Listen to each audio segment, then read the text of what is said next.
नमस्कार दोस्तों, कैसे हैं आप सब। आशा करती हूँ आप सभी स्वस्थ और खुशहाल होंगे।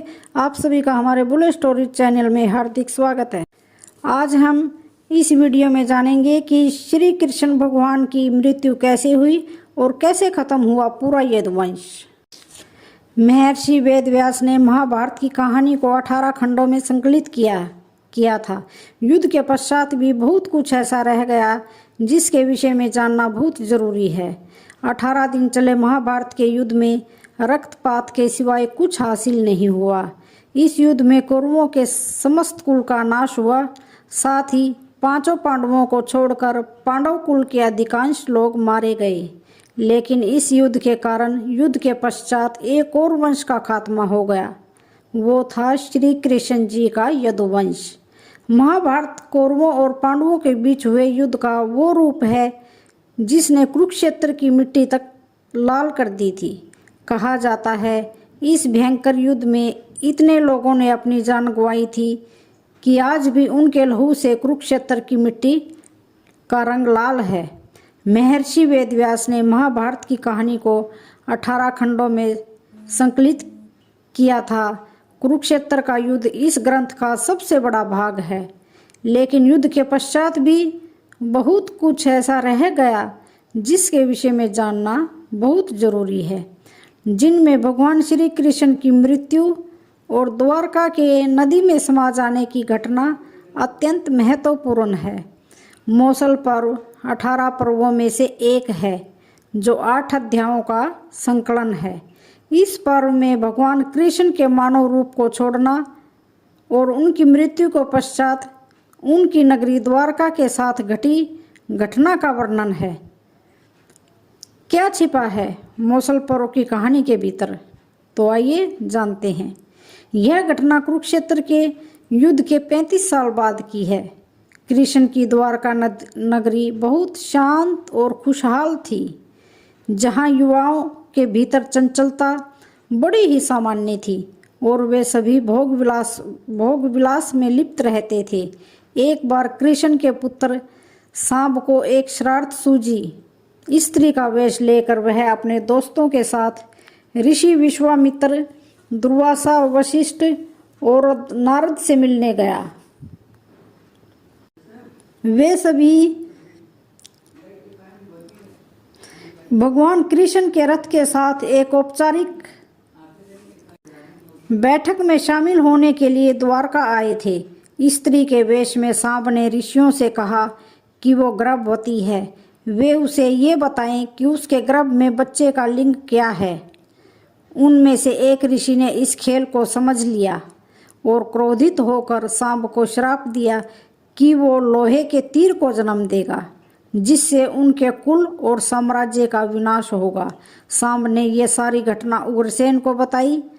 उग्रसेन ने सांब से कहा कि तांबे के तीर का चूर्ण बनाकर प्रभास नदी में प्रवाहित कर दे।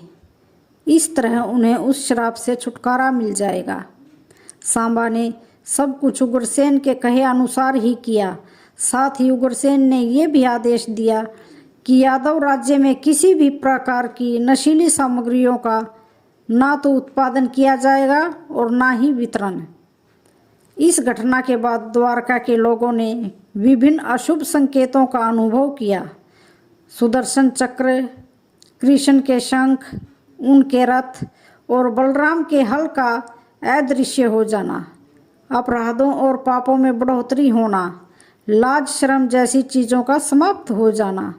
चारों ओर अपराध, अमानवीयता और पाप का साया था। बुजुर्गों और गुरुओं का असम्मान, निंदा, द्वेष जैसी भावनाओं में बढ़ोतरी होती गई। ये सब देखकर भगवान कृष्ण परेशान हो गए और उन्होंने अपनी प्रजा से प्रभास नदी के तट पर जाकर तीर्थ यात्रा कर अपने पापों से मुक्ति पाने को कहा। सभी ने ऐसा ही किया, परंतु जब सभी यादव प्रभास नदी के किनारे पहुँचे तो वहां जाकर सभी मदिरा के नशे में चूर होकर भोग विलास में लिप्त हो गए। मदिरा के नशे में चूर सातयाकी कृतवर्मा के पास पहुंचा और अश्वत्थामा को मारने की साजिश रचने और पांडव सेना के सोते हुए सिपाहियों की हत्या करने के लिए उसकी आलोचना करने लगा। वही कि कृतवर्मा ने भी सात्यकी पर आरोप मढ़ने शुरू कर दिए। बहस बढ़ती गई और इसी दौरान सात्यकी के हाथ से कृतवर्मा की हत्या हो गई। कृतवर्मा की हत्या करने के अपराध में अन्य यादवों ने मिलकर सात्यकी को मौत के घाट उतार दिया। जब कृष्ण को इस बात का पता चला तो वे वहां पर प्रकट हुए और एरका घास को हाथ में उठा लिया। ये घास एक क्षण में परिवर्तित हो गई, जिससे श्री कृष्ण ने दोषियों को सजा दी। मदिरा के नशे में चूर सभी ने घास को अपने हाथ में उठा लिया और सभी के हाथ में मौजूद वो घास लोहे की छड़ बन गई, जिससे सभी लोग आपस में ही भिड़ गए और एक दूसरे को मारने लगे। बभ्रू, दारुक और भगवान कृष्ण के अलावा अन्य सभी लोग मारे गए। यदुवंश के नाश के बाद कृष्ण के ज्येष्ठ भाई बलराम समुद्र तट पर बैठ गए और एकाग्रचित होकर परमात्मा में लीन हो गए। इस प्रकार शेषनाग के अवतार बलराम जी ने देह त्यागी और सौधाम लौट गए। लोहे की छड़ का चूर्ण एक मछली ने निगल लिया और वह उसके पेट में जाकर धातु का एक टुकड़ा बन गया। जिरु नामक शिकारी ने उस मछली को पकड़ा और उसके शरीर से निकले धातु के टुकड़े को नुकीला कर तीर का निर्माण किया। कृष्ण वन में बैठे ध्यान में लीन थे। जिरु को लगा वह कोई हिरण है।